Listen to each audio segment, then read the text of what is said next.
Muito bem, boa noite a todas, a todos, né? Não consigo mais olhar a partir de agora quantas pessoas já tem, se tem homem também aqui entre nós. Mas, enfim, nós estamos aqui hoje para trazer mais uma mensagem de esperança para nós, como povo de Deus. Nós vamos ouvir hoje Deus falar conosco através de um testemunho maravilhoso que foi realizado na vida de alguém, que talvez aos nossos olhos seria impossível de ser transformado. Mas, mesmo vocês aí em seus lugares, vamos fechar nossos olhos e vamos pedir que o Espírito Santo venha nos levar até a sua presença, a presença do nosso Deus Altíssimo. Pai querido, Pai amado, te agradeço, Pai, por essa oportunidade. Abençoe, Senhor, aqui cada pessoa que se encontra neste momento aqui. Nós sabemos, meu Deus, que todo o momento, a hora que nós tiramos para estudar a tua palavra, nós somos edificados, nós somos edificadas para o teu reino. Nos prepara, Senhor, para a obra que o Senhor tem para nós, e que cada dia mais possamos capacitados para fazer aquilo que te agrada, que é alcançar almas para o teu reino. Em nome de Jesus, que teu Espírito fale nesta hora. Amém. Esse tema aqui, ele foi escolhido de uma meditação de Ellen White, por tema aí, receber esse poder, do dia 16 de junho deste mês, né, dia 16 de junho. E o tema da meditação, eu até pensei em mudar aqui, né, para poder se tornar a mensagem, mas eu deixei realmente o mesmo tema da meditação. É vizinhança, um grande campo de trabalho. E o texto que nós temos aqui para meditar está em Lucas capítulo 8, verso 39. Mas eu gostaria de convidar vocês, se vocês estiverem com a palavra do Senhor em mãos, para que vocês abrissem a palavra de Deus no capítulo 8 de Lucas e nós pudéssemos ler essa história tão forte e emocionante e ao mesmo tempo comovente, né? Lucas capítulo 8, a partir do verso 26, vem nos contar a história da libertação de um endemoniado. Nos diz assim, a partir do verso 26, nessa linguagem aqui desta Bíblia que eu tenho. Diz assim: zarparam para a região dos Gerazenos, que se localiza do outro lado do lago, na fronteira da Galileia. Assim que Jesus desembarcou, verso 27, foi ao encontro dele um homem daquela cidade, possesso de demônio, que fazia muito tempo não usava roupas, nem habitava em casa alguma, mas vivia nos sepulcros. Ao contemplar Jesus, berrou, prostrou-se aos seus pés e exclamou com voz forte: Que desejas comigo, Jesus, filho do Deus Altíssimo? Imploro a ti, não me castigues. Porquanto Jesus ordenara ao espírito imundo que abandonasse o corpo daquele homem, diversas vezes o demônio havia se apoderado dele, mesmo com os pés e as mãos acorrentados e vigiado por guardas, arrebentava as cadeias e os grilhões e era impelido pelo demônio para lugares desolados. Verso 30. Jesus lhe inquiriu: Qual é o teu nome? Ao que ele replicou: Legião, pois eram muitos os demônios que tinham invadido aquele homem. E aqui, passando já para o verso 38. Contudo, o homem de quem havia sido expulso os demônios implorava-lhe que deixasse ir com ele. Mas Jesus despediu-se recomendando-lhe: Volta para a tua casa e compartilha tudo quanto Deus fez por ti. E assim o homem partiu e anunciou na cidade inteira todas as obras. Perdão. Todas as obras, eu me perdi aqui, que Jesus havia realizado em sua vida.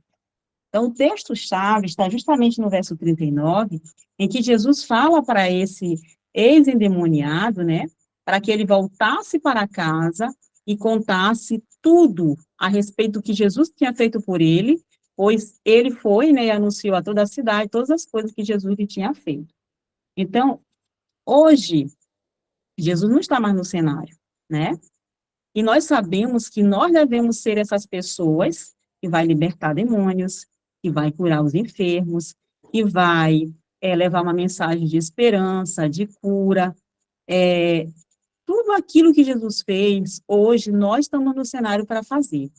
Nós sabemos que este homem aqui, ele estava possesso de uma legião de demônios. E nós vamos saber o quanto que compõe uma legião de demônios, né? E o que foi que fez Jesus, de fato, libertar este homem? Que olhar teve Jesus para este homem, que quando ele se deparou com Jesus, a intenção dele era maltratar Jesus, né? Mas Jesus ali, compassivamente, conseguiu olhar o que aquela alma estava pedindo, o que aquela alma estava clamando. Aquela alma estava clamando por libertação. Muitas das vezes, nós nos deparamos com pessoas que muitas das vezes são grossas, são críticas, são debochadas, mas, na verdade, aquelas pessoas, elas estão pedindo ajuda. E muitas das vezes a gente cai na pilha delas e transmitimos para ela o mesmo sentimento que elas têm para conosco. Então, nós devemos entender que cada alma para Deus é valiosa, não importa o estágio e a vida que ela está vivendo. Cada pessoa tem um valor singular para Cristo.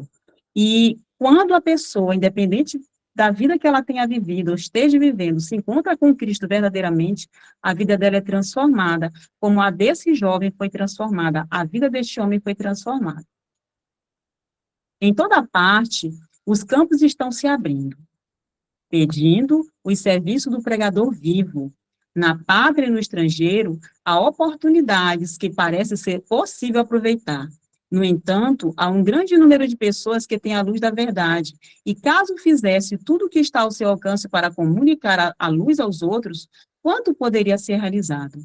Nem todos podem ser pregadores da palavra, mas todos podem fazer algo para Cristo em seus próprios lares. Eles poderiam fazer um bom trabalho entre os vizinhos. Se puserem a mente e o coração no trabalho, conseguirão idear planos para que possam ser úteis em algum sentido, qualquer que seja a sua posição. Então, como eu falei, hoje nós estamos no cenário, e os campos, eles estão se abrindo, né? Estão pedindo o serviço de um pregador vivo. Será que eu e você estamos sendo esse pregador vivo? Será que aonde nós chegamos, nós impactuamos com o nosso testemunho? Ou as pessoas olham para nós, uma pessoa comum, como uma outra qualquer? Então, a palavra de Deus, o próprio Espírito de Profecia fala que Deus hoje ele está em busca de homens, né? Homens que estejam realmente ativos na obra, homens que se envolvam com ele para salvar almas. Então, Deus está em busca desses homens e mulheres que sejam pregadores vivos, pessoas que realmente venham testemunhar em suas vidas esse poder libertador.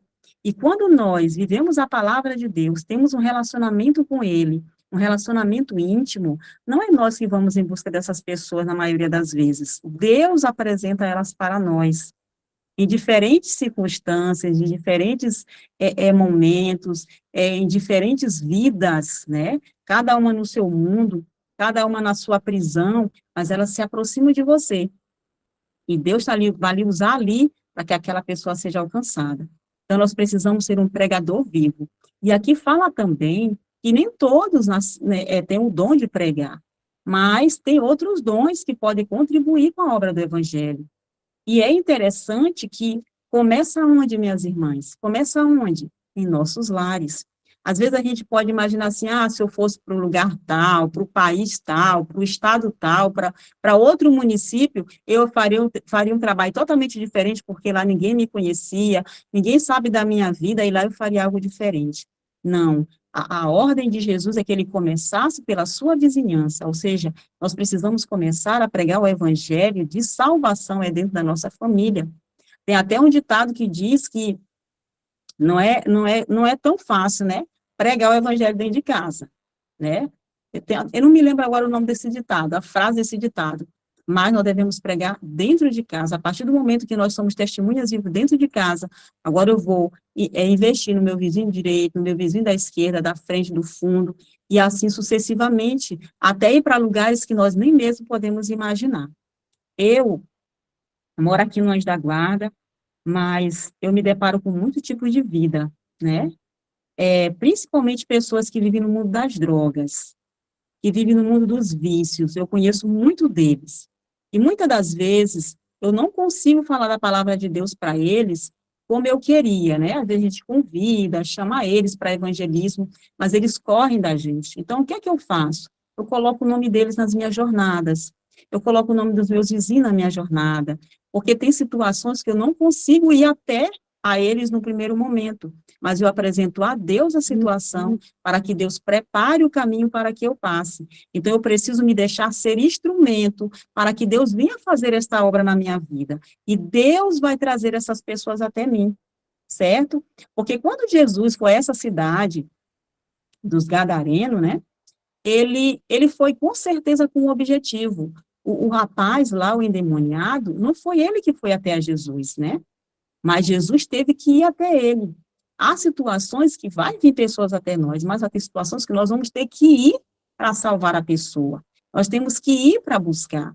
Eu tenho família, eu tenho meu irmão que é afastado do caminho do Senhor, mas muitas das vezes ele não vem, ele não busca, mas quando eu vou até a casa dele, eu começo a cantar o hino, ele se lembra, ele ora, ele lê a Bíblia, ele se sente muito bem. Então, há situações e situações. E nessa situação aqui, Jesus é que foi até o endemoniado. Não foi o endemoniado que foi até Jesus. Até porque ele estava possesso de uma legião de demônios, né? Ele não tinha como se libertar por ele só. Ele não tinha nem o poder agora de decisão de ser liberto.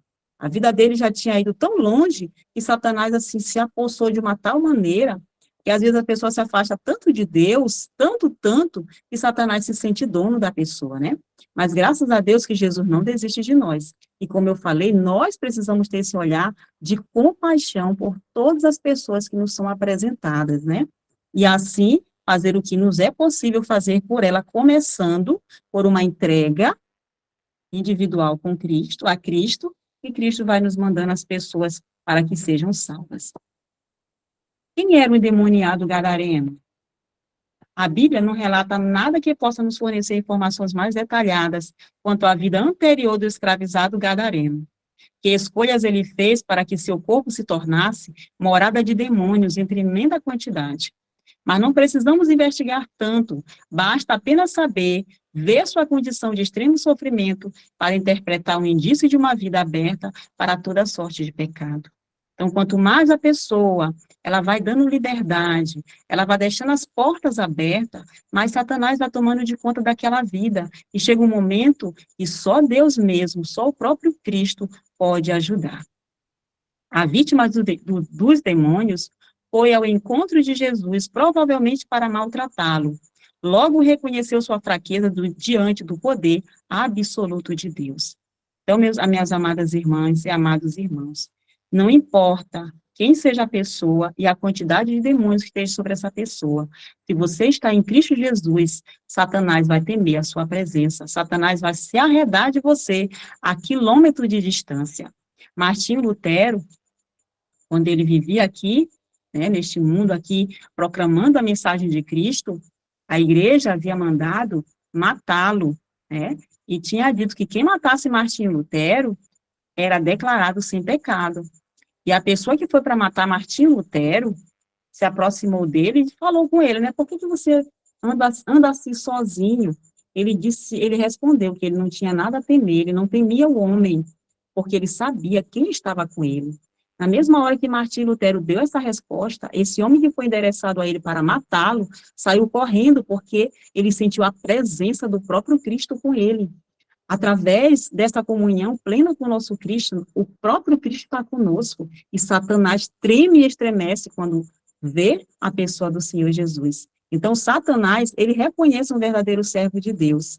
Então, não há, irmãs, pessoas que estejam escravizadas na mão de Satanás, que não há libertação. Eu preciso entender o meu papel nesses dias finais da terra. Eu não posso ver uma vida apenas para mim. Eu preciso entender que eu nasci para uma missão, em uma geração que está aqui para fazer a diferença nesses últimos dias. E o texto continua falando que as crescentes oportunidades para ser útil, as ocasiões providenciadas para que seja apresentada a palavra de Deus, requerem nossas oferendas de tempo, intelecto e dinheiro, dádivas grandes e pequenas, segundo Deus nos tem prosperado, a fim de abrir caminho para a verdade nos lugares entenebrecidos da terra. Então, nós pertencemos a Deus, e tudo que nós temos pertence a Ele também. Muitas das vezes a gente usa o nosso tempo, a gente usa o nosso intelecto, nosso dinheiro em coisas supérfluas. né? Nós gastamos nosso tempo em coisas que não edificam a alma. Então, aqui nós entendemos que tudo pertence a Deus. A minha vida, o meu dinheiro, o meu tempo, o meu intelecto, tudo pertence a Deus. Para quê? Para o investimento desta obra. Claro que nós também pensamos em nós, né, algumas necessidades que temos, mas se nós entendermos qual é a nossa função e a importância da nossa vida nas mãos de Cristo, tudo que nós temos, nós vamos ofertar a Deus, nós vamos ofertar a Cristo. Como é que eu tenho utilizado o meu tempo? O que que eu tenho feito do meu tempo? Irmãs, sabe, assim, eu queria que o tempo fosse maior, porque quanto mais a gente busca a Deus, mais a gente sente necessidade de buscar a Deus. Outro dia eu estava conversando com ele, dizendo assim, meu Deus, se eu pudesse não dormir mais, se eu pudesse não dormir mais, para me estudar mais, para me aprender mais, para me ser mais útil, eu queria que o Senhor fizesse assim, porque o Senhor é Deus, e o Senhor tem essa capacidade de fazer isso, e dar todos os nutrientes, hormônios que eu preciso para viver normalmente e não precisar dormir. Mas aí ele veio, através desse meu pensamento, e disse, passe a fazer vigílias. Passa a fazer vigílias e você terá um tempo em que você não vai ter zoada, você está ali no seu silêncio buscando a minha palavra. Então, a partir desse momento que eu escutei ele falar isso comigo, eu agora estabeleci no meu caderno ali de jornadas, e de 15 em 15 dias eu vou fazer vigílias. Para quê, minhas irmãs? Para que meu tempo possa ser mais usado ainda, para que eu me prepare para esta obra, porque eu cobro de mim mesma, eu ainda faço muito pouco para Deus.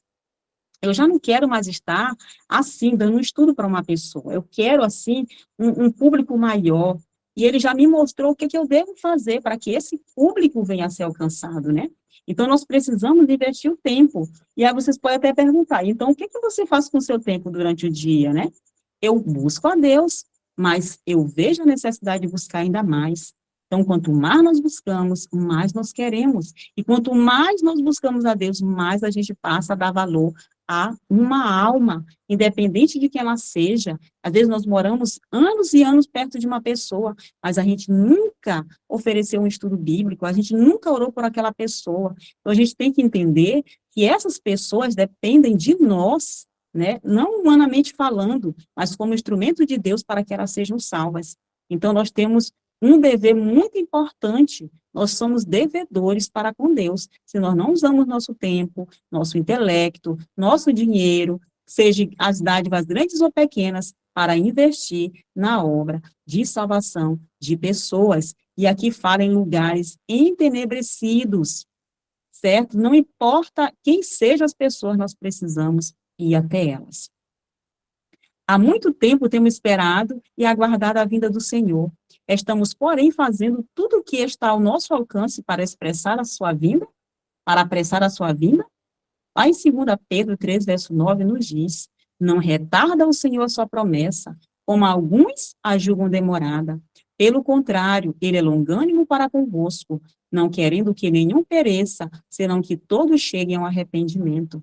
Então, Jesus, ele não quer que nenhum se perca. Enquanto há fôlego de vida, Jesus está ali, clamando por aquela alma, porque nós somos parte desse sacrifício que ele fez. Ele viria a morrer por uma pessoa se fosse necessário. Então, muitas das vezes, nós negligenciamos esse sacrifício de Cristo, nós não damos valor a esse sacrifício tão importante que Cristo fez por mim, e por cada uma de vocês, e por cada uma dessas almas que eu e vocês conhecemos. Que tenho eu contigo?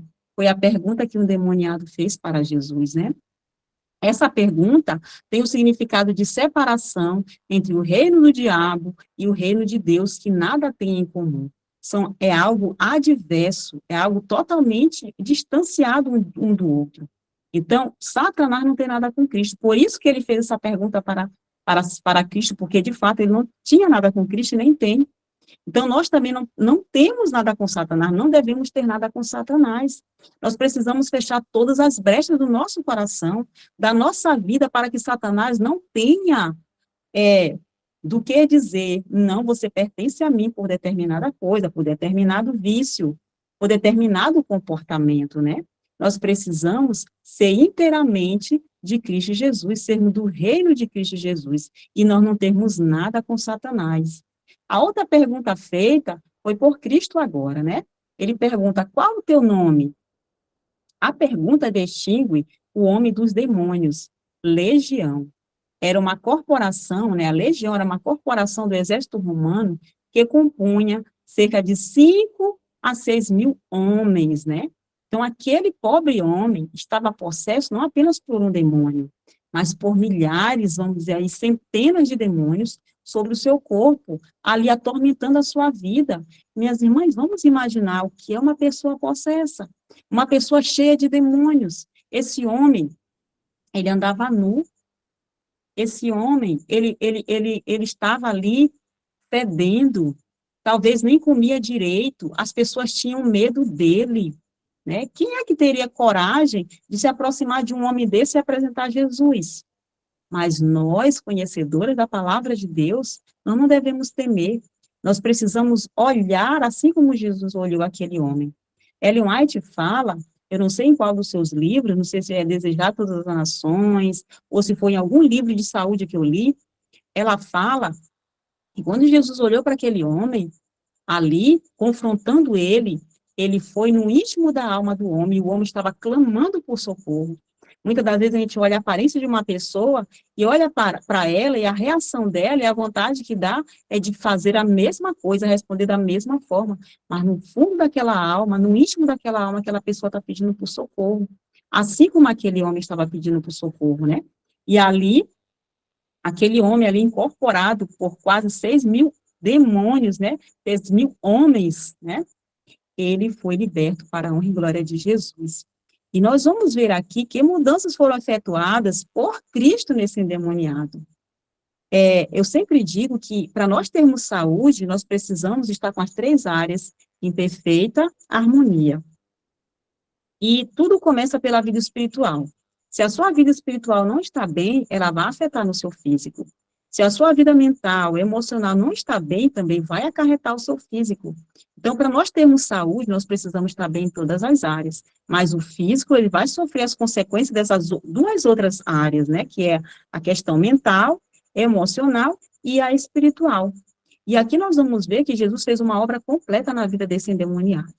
Nas emoções, a gente vê lá no texto, em João capítulo 8, 35, que o endemoniado estava ali violento, ele ficou tranquilo. O texto fala que ele estava ali assentado aos pés de Jesus. Aquele homem ali que era acorrentado, nos pés e as mãos eram acorrentadas, estava ali tranquilo. Jesus também fez uma transformação no corpo deste homem. Quando o texto fala que ele estava vestido, né? No versículo 27, vai falar que ele não usava roupas, ele estava nu. Mas aqui, depois que ele se encontrou com Jesus, ele se vestiu de roupas, mas também se vestiu do Espírito Santo. Na mente, ele estava em perfeito juízo. E na vida em sociedade, apreciando a comunhão, rogou-lhe que deixasse estar com ele. Ou seja, a partir do momento que ele foi liberto, ele sentiu a necessidade de se socializar com as pessoas. Ele queria estar com Jesus e com os discípulos de Jesus. Agora ele não assustava mais as pessoas, ele queria se envolver com as pessoas. Então, Cristo, igualmente, efetua profundas mudanças em todos os aspectos da vida do convertido. Jesus, ele faz uma transformação completa. Jesus não faz um trabalho pela metade, Jesus, ele faz a obra completa. Claro que tem a nossa parte nas nossas escolhas, nas nossas decisões, se nós realmente vamos colocar Cristo em primeiro lugar nas nossas vidas, é isso que vai fazer a diferença. Mas se eu começo a compartilhar o meu coração com as obras de Satanás, Jesus não pode fazer essa obra completa em minha vida.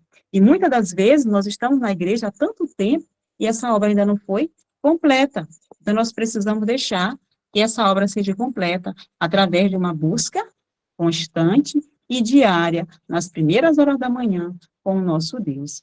Embora o Senhor esteja sempre trabalhando, embora todo o céu se empenhe na obra sobre a terra, a fim de conduzir homens a Cristo e ao arrependimento, o que os instrumentos humanos estão fazendo para serem condutos de luz e poderem cooperar com os instrumentos divinos? Estão perguntando diariamente, Senhor, o que queres que faça? Essa é a pergunta que nós devemos fazer constantemente para Jesus. Senhor, o que tu queres que eu faça? Né? Senhor, envia-me a mim.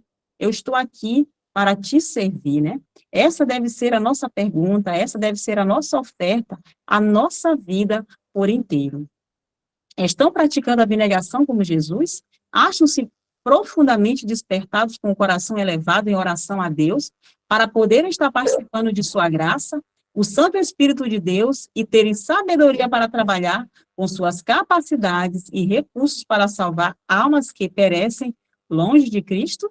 O que que nós temos feito, minhas irmãs? O que que nós temos feito, meus irmãos, para alcançar essas almas que estão tão perto de nós? Às vezes nós nos deslocamos para fazer trabalhos tão distantes, mas ao nosso lado tem pessoas perecendo, pedindo ajuda como aquele endemoniado. Quem pode calcular o valor de uma alma? Se quiser conhecê-lo, vai ao Getsemane, e vigia lá com Cristo durante aquelas horas de angústia, quando suava grandes gotas de sangue, contemple o Salvador crucificado. Então, para a gente poder calcular o valor de uma alma, a gente tem que voltar lá no Getsemane, e voltar àquele momento que Jesus passou ali em angústia, para que eu e você fossem salvas, para que eu e você fossem salvos. Então, da mesma forma, nós devemos estar agora também em angústia, clamando e chorando por essas almas que necessitam de salvação. E Jesus contemplou, Jesus bradou, na verdade, em desespero, a frase, Deus meu, por que me desamparaste? Ou seja, Jesus chegou a se separar do próprio Deus, do próprio Pai, para que pudesse nos dar a salvação. Veja a fronte ferida, o lado traspassado, os pés perfurados. Lembre que Cristo tudo arriscou. Jesus arriscou tudo para que nós fôssemos salvas. Para a nossa redenção, o próprio céu esteve em jogo, recordando ao pé da cruz que Cristo teria dado sua vida por um único pecador. Você pode apreciar o valor de uma alma. A partir do momento que nós compreendemos, contemplamos esse sacrifício de Cristo, que ele fez para me salvar, eu vou conseguir agora apreciar o valor de uma alma. E finalizando, muitas almas descem à ruína pela falta de uma mão estendida para salvá-las. Estes errantes podem aparentar ser endurecidos e indiferentes, mas se tivessem tido os mesmos privilégios que outros poderiam ter, revelado maior amor, maior nobreza de alma e maior talento para a utilidade. Os anjos se compadecem desses transviados. Eles choram, enquanto os olhos humanos estão enxutos e os corações cerrados à compaixão. Minhas amadas irmãs, meus amados irmãos, esta é a condição da nossa igreja realmente hoje, né? Nós não estamos tendo a compaixão por essas almas. Às vezes, nós nos envolvemos em evangelismo, nós participamos de uma forma coletiva, né? Ali no trabalho. Mas Deus está nos chamando de maneira individual, de maneira que a gente realmente possa estar mais próximo da pessoa. Porque no evangelismo a gente está ali, mas não tem tanta intimidade, não tem tanto espaço para conversar, para saber o que aquela pessoa está passando, o que aquela pessoa está sofrendo, as angústias e os sofrimentos que ela está vivenciando. Mas quando eu entro na obra individual e eu busco o poder daquele que pode me conceder, Deus vai me fazer olhar para cada alma com um olhar de ternura e compaixão. E eu, de fato, vou me doar àquela pessoa, eu vou me entregar para aquela pessoa. Quantas pessoas, às vezes, a gente vai fazer uma pregação e a pessoa coloca num papel o nome dela e diz, ô irmã, ore por mim. Ou então, ore pelo meu filho que se envolveu com as drogas, meu filho que está preso. São tantas as situações. Outro dia, foi segunda-feira agora, morreu aí um agente, né, de trânsito, e eu me interessei por saber como foi que esse homem morreu, né, eu quis saber, meu Deus, como foi que esse homem morreu? E eu fui na internet buscar essa informação. E na hora que eu joguei, e fiz a pergunta para o Google, ele abriu para mim, minhas irmãs, um arsenal de pessoas que morreram de maneiras terríveis. E enquanto nós estamos aqui estudando a palavra de Deus, Satanás está trabalhando para tirar vidas, para matar pessoas. Então, quando eu abri aqueles vídeos, eu fiquei ali apavorada, eu disse, meu Deus, tomara que o YouTube não veja que eu tenho interesse por isso, e ele fique jogando. E tanto é que eles já estão jogando para mim essas informações, né, de pessoas e morreram de determinada maneira. E eu me recordo de uma jovem muito bonita, de 18 anos, que foi cavado um túmulo para ela, ali uma cova, e ela sentou e se deitou esperando ser morta. Eu vi também um outro vídeo de um rapaz andando pela rua inocentemente, olhou para trás, viu a imagem de um homem que seguia ele, mas inocentemente continuou andando, e de repente aquele homem atacou ele com facadas. Minhas irmãs, são cenas terríveis, né? E que muitas das vezes se tornam noticiários tão comuns hoje, que as pessoas hoje não se importam mais. As pessoas hoje não sentem mais a dor que se sentia antes, porque a palavra de Deus diz que o amor se esfriaria. Mas a gente não pode permitir que esse amor se esfrie em nosso coração. A gente precisa ter compaixão, assim como os anjos têm compaixão. A gente também precisa se condoer por elas e fazer o que é possível e até impossível para salvar estas almas que estão tão próximas de nós. Se você estiver comunhão com Cristo, valorizará todo ser humano como ele o fez. Sentirá pelos outros o mesmo profundo amor que Cristo sentiu por você. Então, estará apto para cativar e não afugentar, atrair e não repelir aqueles por quem ele morreu. Então, assim como aquele endemoniado que parecia ser impossível ao humano, porque humanamente falando nós não temos condição de libertar uma pessoa endemoniada, né? A gente às vezes faz é correr. Eu nunca corri, né? Até porque eu nunca me deparei, na verdade, já me deparei sim, já me deparei com demônios, mas não cheguei a correr, pelo contrário, eu fiquei ali para orar. Mas há situações que pessoas correm, pessoas têm medo, mas aquele que está em Cristo Jesus, ele não pode, ele não deve correr, ele precisa ali enfrentar, não pela sua própria pessoa, mas na pessoa de Cristo Jesus. Tem um relato que aconteceu aqui em nossa cidade, em São Luís, uma pessoa que estava na igreja, a nossa igreja, não, eu não me recordo agora qual era a igreja, de uma pessoa que estava endemoniada, e nenhum irmão da nossa igreja conseguia tirar o demônio daquela pessoa. Mas entrou um irmão na porta. Quando ele entrou na porta, o demônio disse assim: com esse eu não posso. Mas o irmão foi tão humilde, ele disse assim: comigo tu pode, tu não pode é com quem está comigo.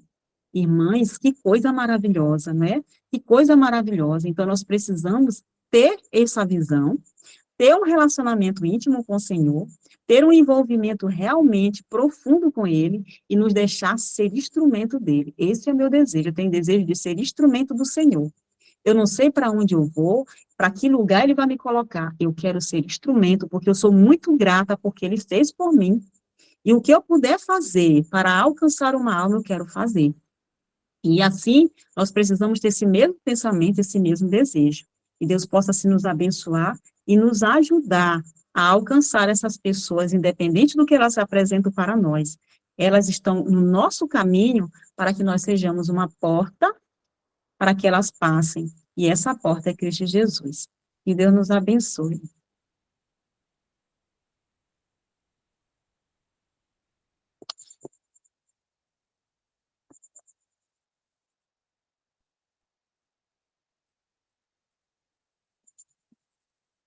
Amém, amiga. Amém. Aí tu vai encerrar o compartilhamento e faz a oração. Deus, amém. Encerrar compartilhamento. Isso.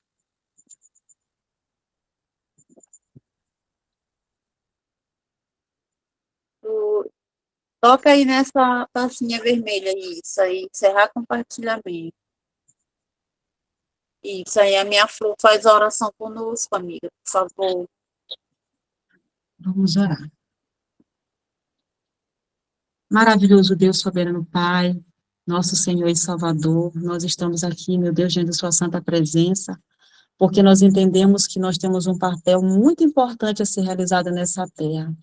Não foi por acaso que nós nascemos nesse período, nesse tempo, Senhor, porque o Senhor sabe que se nós te buscarmos verdadeiramente, se nós nos deixarmos ser usadas verdadeiramente pelo Senhor, grandes obras o Senhor fará por meio das nossas vidas. E assim, meu Deus, nós possamos ser a porta, a janela por onde essas pessoas que estão escravizadas hoje pela droga, pelo vício, por algum pensamento que ela entende que aquele pensamento que é estar distante do Senhor, que é viver a vida do jeito que elas acham que deve viver, a liberdade delas é melhor do que te servir. Oh, meu Deus, que nós não possamos desistir dessas pessoas. Enquanto o fôlego houver, há esperança. Nós apresentamos, meu Pai, nossas famílias, porque nossas famílias têm tantas pessoas que ainda não te aceitaram como Salvador, talvez porque ainda não deu o testemunho que deveria dar. Os meus vizinhos talvez ainda não aceitaram Jesus porque também ainda não apresentei verdadeiramente Cristo em minha vida. E no meu trabalho também, será que as pessoas têm me visto, Senhor, como tua serva?